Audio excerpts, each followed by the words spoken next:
탁구 라켓 같이 생긴 나무판에 검은색을 칠하고 하얀 분필로 썼다가 지웠다 하면서 배우는 아이들이 있습니다. 하늘을 천장 삼고 땅을 바닥 삼아서 흙에서 인생을 배우는 아이들이 있습니다. 바로 고도 4,000m에서 5,000m에 자리 잡은 아주 오래된 마을 네팔이 그렇습니다. 어느 날 이 아이들이 상상할 수도 기대하지도 계획하지도 못했던 일이 벌어졌어요. 하늘로부터 벽돌이, 모래와 시멘트와 각종 기자재들이 헬리콥터에 실려가지고 내려오기 시작했어요. 그리고 한 번도 보지 못한 현대식 건물이 지어지고 그곳을 학교라고 부르기 시작했습니다. 얼마 전 네팔이 강진으로 말미암아 모든 건물이 다 무너졌을 때도 이 현대식 건물인 학교는 조금도 훼손되지 않았다고 합니다. 그것을 바라보면서 어른들은 참담한 재해 속에서 네팔의 미래를 재건할 어린이들의 든든함을 소망 가운데 읽었다고 합니다. 1987년 1월 에베레스트 남서벽을 그 루트를 개척하던 중에 세르파 중에 한 명인 술딤 도루지를 잃고 나서 그의 고향인 팡보체에 찾아간 어몽길 대장이 그 마을에서 결심을 했다고 합니다.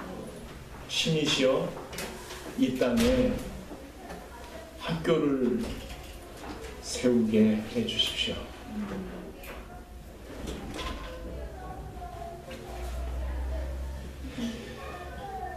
그로부터 무려 23년이 지난 2010년 5월에 팡보체 휴먼 스쿨이 건립이 되었습니다.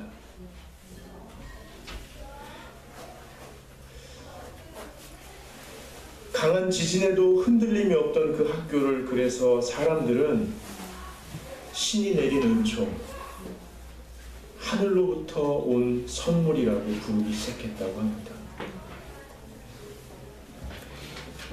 처음 결심을 하고 학교가 세워지기까지 23년 동안 어몽길 대장에게는 어떤 일이 벌어진 것일까요? 여러분 아마 들으신 분도 계시겠지만 2004년에 에베레스트산을 등정하고 내려오다가 악천후와 체력의 고갈로 말미암아 3명의 후배가 실종됐다는 소식을 어몽길 대장이 한국에서 듣게 됩니다.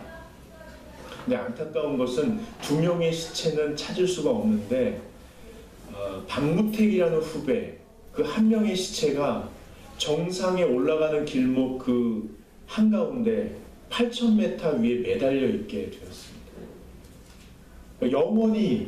영원히 그 모습으로 거기에 매달려 있게 된 박무택의 시신을 수습하기 위해서 어몽길 대장이 1년 후에 2005년 5월에 휴먼 원정대를 꾸려가지고요 장례 절차를 밟기 위해 거기에 올라갑니다.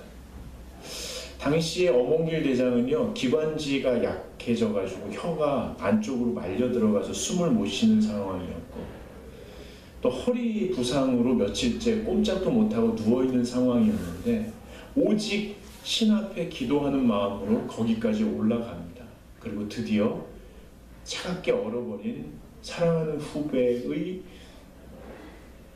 시체를 끌어안고 오열을 터뜨리게 되죠. 그렇게 울면서 그는 다시 한번 결심을 하게 됩니다. 한 인터뷰에서 그가 이야기합니다. 그의 좌우명은 자승최강이라고 합니다. 자승최강. 자승최강이라는 말을 아시듯이 내가 나를 이기는 것이 최고의 승리라는 거죠. 등정은 어차피 혼자 올라가는데 자기가 자기를 이기는 게 도대체 뭐냐? 그가 이렇게 설명합니다. 자신의 무력함을 철저히 인정하는 것. 그래서 신의 도우심을 열망하고 갈망하는 것. 그래서 매 순간 최선을 다하여 하루를 살아가는 것, 이것이 자기의 삶의 모습이었다고 합니다. 그래서 돌아보니 산을 올랐던 것도 신의 도우심이었고 친구와 후배들의 도우심이었다는 것을 깨닫는 순간 자기가 마지막 인생을 사는 날까지 그 네팔에 그 에베레스트 봉우리가 16개인데요. 거기에 맞춰서 네팔에 16개의 학교를 세우는 것이 자기 마지막 등정의 목표라고 이렇게 얘기하게 됩니다. 여러분, 이 시간 여러분을 축복합니다. 여러분 왜 공부하십니까? 여러분은 왜 일하십니까? 왜 살아가십니까? 여러분의 무력함을 인정하시고 신의 도우심을 매 순간 열망하시면서 다른 사람, 즉 절망의 자리에 있는 사람을 소망의 자리로 초대하는 하늘이 내린 선물 같은 인생을 사실 수 있기를 축복합니다. 한번 따라해 보시겠어요? 나는 여기 한번 손을 얹어보시죠. 나는 하늘이 내린 축복의 선물입니다. 네. 다시 한번 할까요? 좀 어렵습니다. 어머니 한번 따라해 보세요. 나는 하늘이 내린 축복의 선물입니다. 여러분 때문에 절대 절망의 자리에 주저앉아 있던 사람이 절대 소망의 자리로 초대받았으면 좋겠습니다. 여러분의 존재 자체가, 여러분의 인생살이가 다른 사람에게 하늘이 보내는 초대장이 되었으면 좋겠습니다. 그렇게 되실 수 있기를 기도하고 축복합니다. 근데 어떤 분이 그러더라고요. 목사님, 저는 꼭 이렇게 얘기하진 않았지만 이런 식이셨어요. 목사님, 저는 누군가를 초대할 만한 어몽길 같은 사람이 아니고 어떻게든 인생의 정상에 올라보려고 애쓰다가 탈진하여 차갑게 얼어버린 박무택 같은 사람이에요. 어떻게 저한테 누군가를 초대하라고 그러세요? 저는 여력이 없어요. 이렇게 얘기하는 분들이 있어요. 여러분, 혹시 여러분도 그러세요? 나는 차갑게 얼어버린, 정말 아둥바둥 꼭대기로 오르려고 올랐는데 얼어버린, 고립되고 단절된, 그래서 그 누구에게도 도움이 될 수 없는 그런 존재라고 느끼는 적이 혹시 있으십니까? 여러분, 얼어버린 사람은 자신이 얼었다는 사실을 모릅니다. 만약에 여러분이 살다가 혹시라도 내가 얼어버린 것 같다, 고립감과 단절감에 빠져서 절대 절망의 자리에 주저앉아 있는 것 같다라고 느끼신다면 그것은 신의 은총입니다. 얼어버렸다는 게 사실일지라도 내가 얼었다는 사실을 깨닫게 하시는 하나님의 기적입니다. 그래서 아픈 상처가 하늘의 축복일 수 있습니다. 거기서 일어날 희망이 있는 것이죠. 왜 그렇게 얼어버렸냐고 다고 느끼냐고 물어보면 평소에는 잘 못 느낀대요.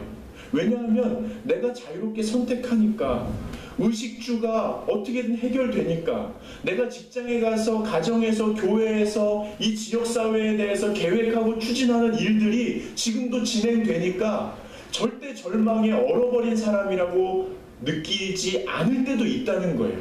그럼 언제 느끼냐고. 혹자들이 이렇게 얘기해요.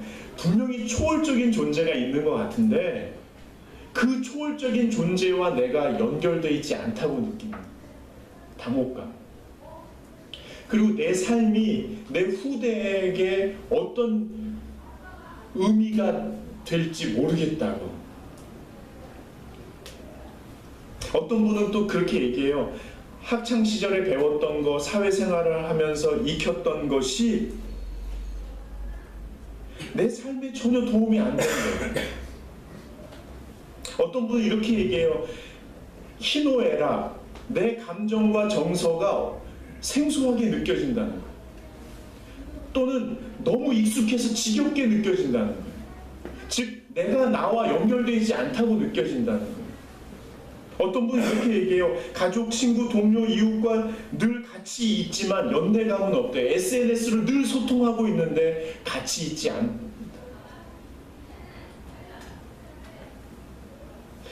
여러분, 이렇게 되면 무엇이 옳은지 모르겠다는 거예요.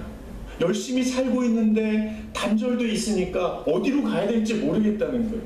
때로는 저기로 가야겠다라고 생각되지만 거기에 갈 힘이 없다고. 심지어는요, 거기 가야 되는 걸 알지만 가기 싫을 때도 있대요. 왜 그러냐면 전에도 노력했는데 나 자신을 보니까 중간에 포기하더래요. 포기하기 싫을 때도 있는데 누군가 나타나서 방해하더래요. 아무리 노력하려고 해도 미래가 바뀔 것 같지 않대요. 그냥 이렇게 살다가 가는 거 아닌가 무력감에 빠져 있을 때가 많이 있다고 그래요. 우리 아이들한테 뭘 가르쳐야 될지 모르겠고, 가르쳐야 될 게 분명히 있는데 어떤 방식으로 가르쳐야 될지 모르겠고, 가르친들 그 아이가 그것을 받아들일지 모르겠다고. 여러분, 누가 무엇이 우리를 거기서 건져낼 수 있을까요? 오늘 성경에 보면 우리 전도사님이 잘 설명해 주셨는데요. 당시에 북이스라엘과 남유다가 있었거든요. 근데 북이스라엘이 아수르에게 멸망을 당했어요. 근데 이 이사야를 쓴 이사야 선지자는 남유다에서 활동하던 사람이었거든요. 그러니까 북이스라엘 멸망하는 것을 다 본 남유다 사람들에게 저 같은 일을 하는 목회자였던 거예요. 근데 지금 상황이 어떠냐면 아수르가 북이스라엘을 멸망시킨 다음에 이 아수르가 남유다를 계속 위협하는 거예요. 그러니까 남유다가 살기 위해서 이집트를 의지하는데 이집트가 오히려 남유다를 더 힘들게 만드는 거예요. 그러니까 경제적으로도 점점 어려워지죠. 영적으로도 피폐해지죠. 자성의 목소리가 났어요. 야, 우리도 북이스라엘처럼 멸망할 게 아니라 영적으로 회복해서 제대로 좀 살아보자. 우리 다음 세대들에게 이 시대를 물려줄 수는 없지 않냐. 제대로 살아보자라고 계속 노력하는데 안 되는 거예요. 이쪽에서 잘하려면 이쪽에서 무너지고요. 이쪽에서 잘하려면 이쪽에서 무너지면서 하나님께서도 말씀하셨거든요. 너희 정신 차리면 내가 도와줄게. 근데 정신을 안 차리는 거예요. 그러면서 이러지도 저러지도 못하는 상황에 빠져 있는 거예요. 절대 절망에, 이대로 가면 끝이 보이는 절망에 빠져 있는 때에 성경이 우리에게 들려주는 이야기예요. 1절을 한번 읽어보겠습니다. 같이 읽겠습니다. 주 여호와의 영이 내게 내리셨으니 이는 여호와께서 내게 기름을 부으사 가난한 자에게 아름다운 소식을 전하게 하려 하심이라. 나를 보내사 마음이 상한 자를 고치며 포로된 자에게 자유를, 갇힌 자에게 노임을 선포하며. 아멘. 여러분, 절대 절망에 빠져있는 사람들이 절대 소망으로 나아갈 수 없는데 성경에서 뭐라고 하냐면 절대 절망에 빠져있는 사람들을 절대 소망의 자리로 이끌어 가시는 하늘의 방법이 있다는 거예요. 그게 뭐냐면 하나님께서 기름 부어 보내신 선지자가 하나님의 계획을 얘기해 주는 거예요. 선지자라는 게 멀리 보고 먼저 보는 사람이잖아요. 그러니까 하나님의 이 사람들에 대한 계획을 먼저 보고 얘기해 주는 걸 자꾸 들어야 된다는 거예요. 그 2절부터 7절까지 어떤 내용이 나오냐면 지금은 너희가 이렇게 두려워하지만 앞으로 사회 구조적인 변화가 있을 거야. 가난하고 소외받고 위축된 사람들이 자유로워질 거야. 정치적인 독립이 올 거야. 그리고 경제적인 자립이 이루어질 거야.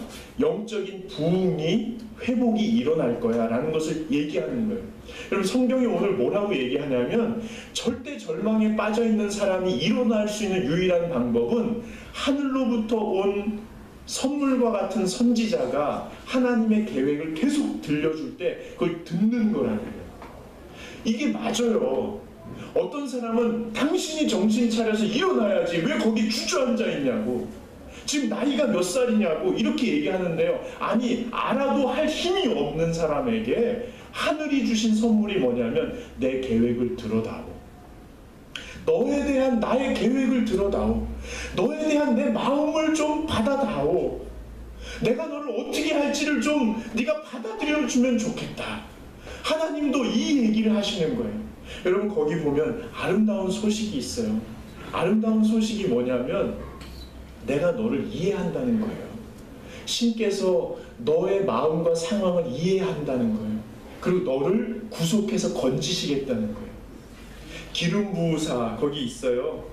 여호와께서 내게 기름 부으사. 선지자는 여호와께서 기름 부은 사람이에요.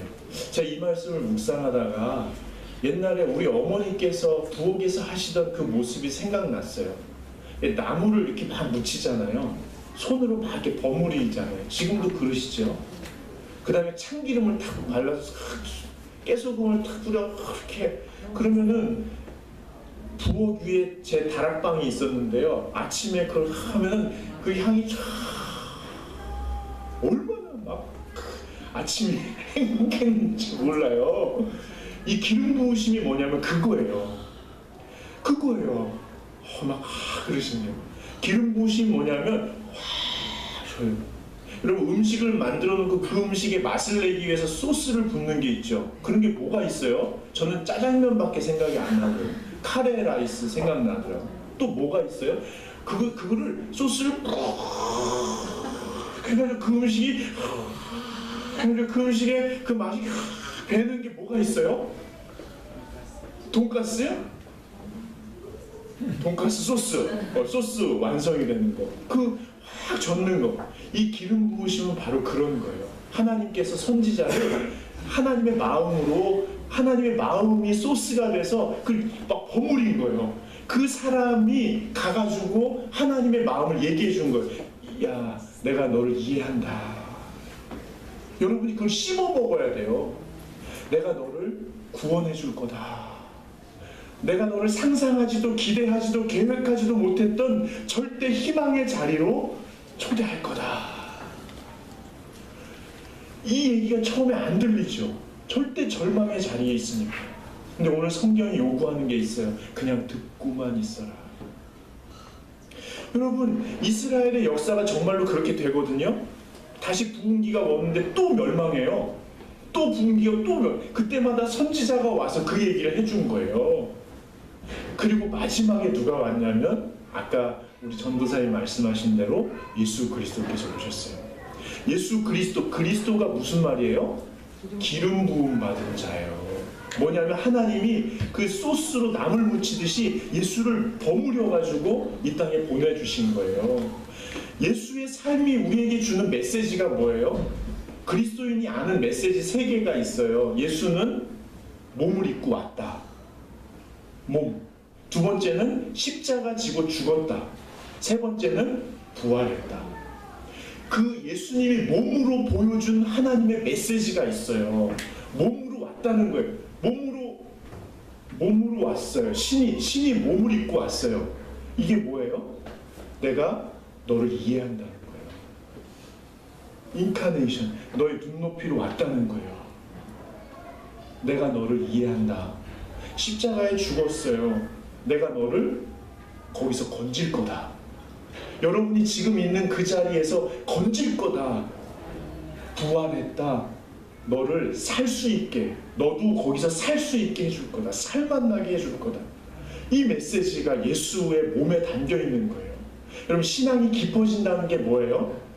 믿음이 생긴다는 게 뭐예요? 하나님이 신이 나에게 주시는 메시지를 내가 계속 씹어서 그 맛을 내가 맛보는 거예요. 그 영향을 맛보는 거예요. 그래서 예수를 믿는다는 것은 예수가 소스가 돼서 내 영혼을 촉촉히 적시는 거예요.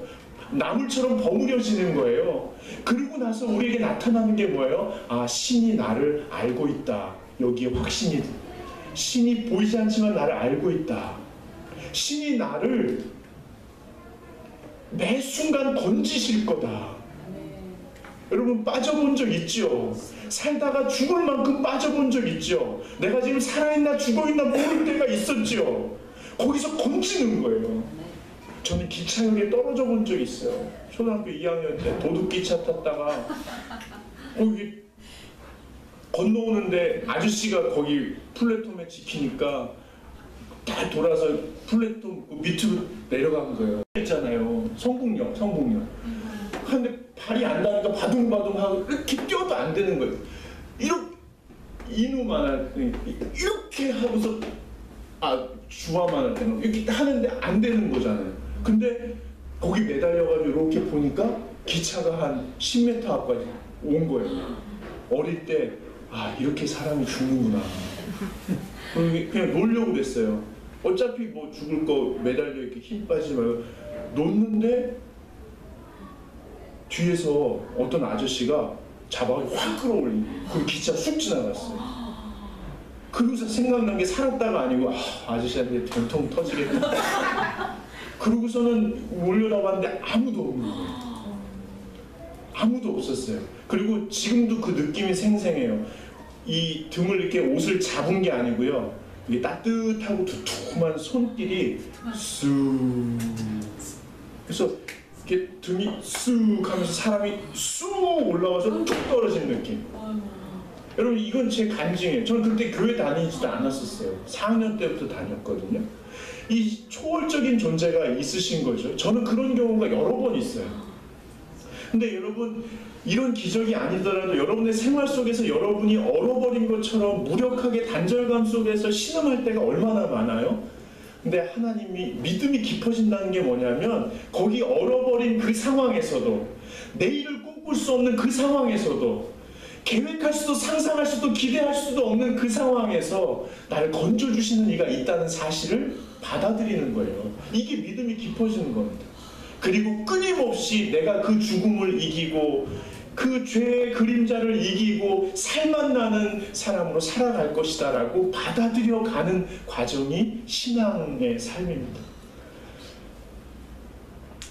여러분 예수에 졌잖아요. 그러면은 우리도 누군가에게 이 역할을 하는 거예요. 누군가에게 찾아가서 예수님이 하신 것처럼 소외되고 가난하고 고립된 사람들 있잖아요. 영적으로, 정서적으로, 정치적으로, 경제적으로, 문화적으로 고립된 사람들이 있어요. 위축돼 있거든요. 내가 뭐 잘못한 거 아닌가 막연히 그런 사람들한테 가서요. 아니라고 당신 자유롭게 같이 살자고 이렇게 얘기해주는 존재가 된다는 거죠. 성경에서는 소금과 같은 역할이라고 해요. 그 사람을 살맛나게 해주는 거. 여러분의 미소가 그렇게 됩니다. 예수 믿는 사람들 뿐만이 아니라 뭐 이렇게 사람들에게 격려가 되고 위로가 되는 사람들은 미소가 참 아름답습니다. 지금 막 지으려고 하시다가 또 안 지으려다만 하시는데 알아서 하세요. 네. 여러분 오늘 그 1절을 다시 한번 읽어봐요. 같이 읽겠습니다. 주 여호와의 영이 내게 내리셨으니 이는 여호와께서 내게 기름을 부으사 가난한 자에게 아름다운 소식을 전하게 하려 하시니라.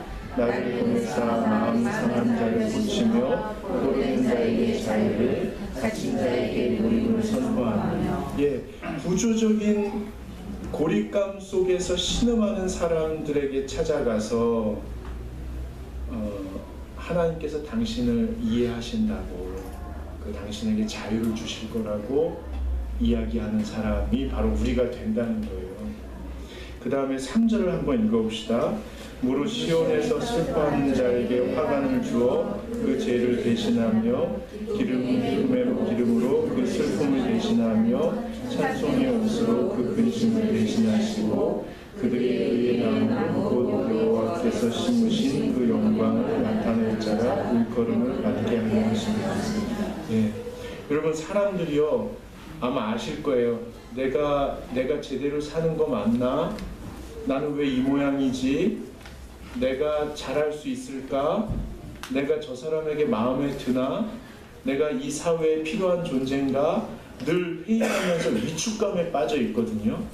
그 사람들한테 가서 3절에 당신은 의의 나무입니다. 당신을 하나님이 이 땅에 심으신 겁니다. 당신이 숲을 이룰 겁니다. 하나님이 직접 키우셔서 사람들이 당신의 삶을 볼 때 의의 나무라고 칭송하게 될 것입니다. 라고 끊임없이 격려해 주는 거예요. 특별히 우리 자녀들에게 너는 하나님이 이 땅에 심은 나무다. 하나님이 너를 숲으로 키우실 것이다. 그리고 너 때문에 이 세상이 살맛나게 될 거야. 하고 끊임없이 격려해 주는 거예요. 여러분, 다른 사람을 격려하려면 여러분이 여러분을 먼저 격려해 주셔야 됩니다. 그리고 마지막으로 4절을 보시면 같이 읽겠습니다.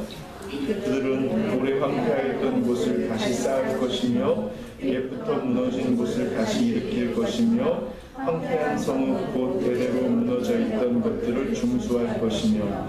여러분, 사람들의 삶이 자신의 연약함과 외부의 공격에 노출돼서 자꾸만 삶의 질서가 무너지거든요.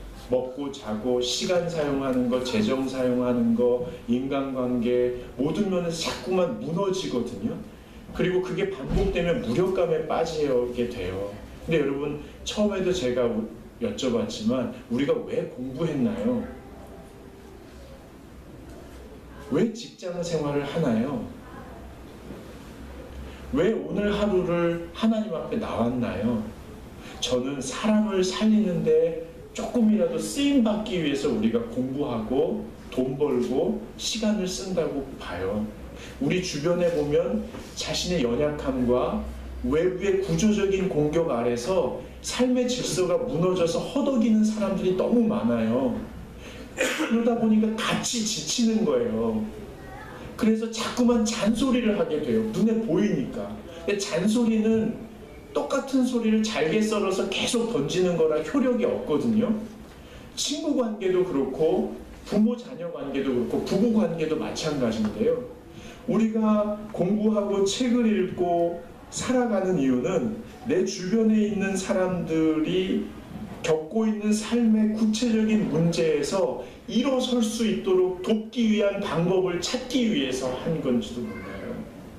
내가 왜 어릴 때부터 클 때까지 학교를 다녔을까? 지금도 왜 다닐까? 왜 내가 돈을 벌고 또 시간을 사용할까? 누군가가, 내 가족이, 내 친구가 그 자리에서 조금이라도 구체적으로 일어날 수 있도록 돕는 지혜로운 방법을 찾기 위해서 그런지도 몰라요. 이 계절에 저와 여러분이 무력한 존재지만 우리를 촉촉히 적시시는 하나님의 선물 같은, 하늘로부터 온 선물 같은 예수 그리스도로 인해서 다른 사람들에게 좀 소망이 되는 그런 삶을 살 수 있으면 좋겠습니다. 마지막으로요, 이 실화인데요. 어떤 할머니가 간호사로 평생 일하다가 은퇴하시게 됐어요. 그래가지고 이제 환송회를 하고서 짐을 싸가지고 복도로 이렇게 나오는데 한 방에 중환자실에서 특수 장비로 생명을 연명하던 6살짜리 남자애가 그 독방에 나온 거예요. 거기 걔 이름이 써 있는 거예요. 그래서 이 할머니가 짐을 들고 가다가 깜짝 놀래가지고 놓치고, 어머, 얘가 살아났나 보다 하고 너무 기뻐가지고 노크도 안 하고 확 들어가는 거예요. 근데 애는 시체처럼 누워있고 엄마 아빠는 흐느껴 울고 있었어요. 이 상황을 들어보니까 병원 원장님이 더 이상 의료적인 조치를 할 수 없으니까 이제 병원에서 나가고 더 이상 병원에는 책임이 없다. 형식적인 거지만 다 서로 아는 거죠. 이 사인을 하고 막 나오는 상태였던 거예요. 그런 상황에서 이 할머니 간호사가 자기 할 일이 없다. 그러니까 병원 원장과 부모님께 허락을 받고 이 아이가 떠날 때까지 돌볼 수 있게 해달라고. 그래서 이 아이를 안기 시작했어요. 집에 안 가고 하루 종일 밤에도 안고서 뭘 했냐면 그 귀에다가 계속 얘기했어요. 하나님이 널 사랑하신다. 그리고 성경을 계속 읽어주고 찬송을 들려주고 어릴 때부터 들었던 설교 간증 얘기를 계속 해줬어요.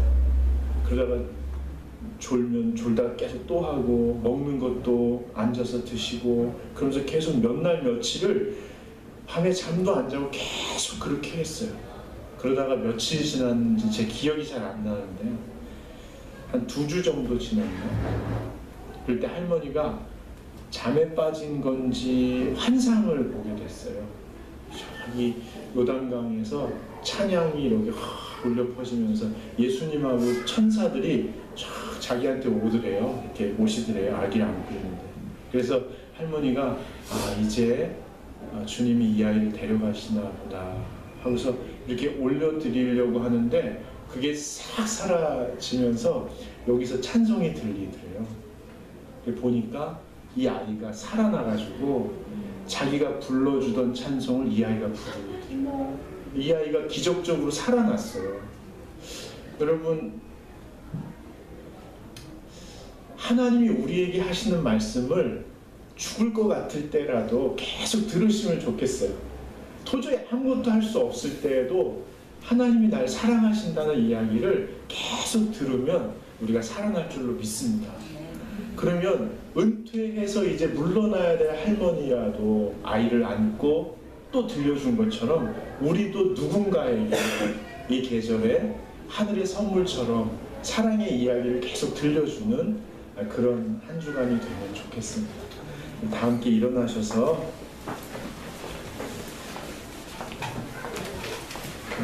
다짐하는 마음으로 찬송가 104장 부르시겠습니다.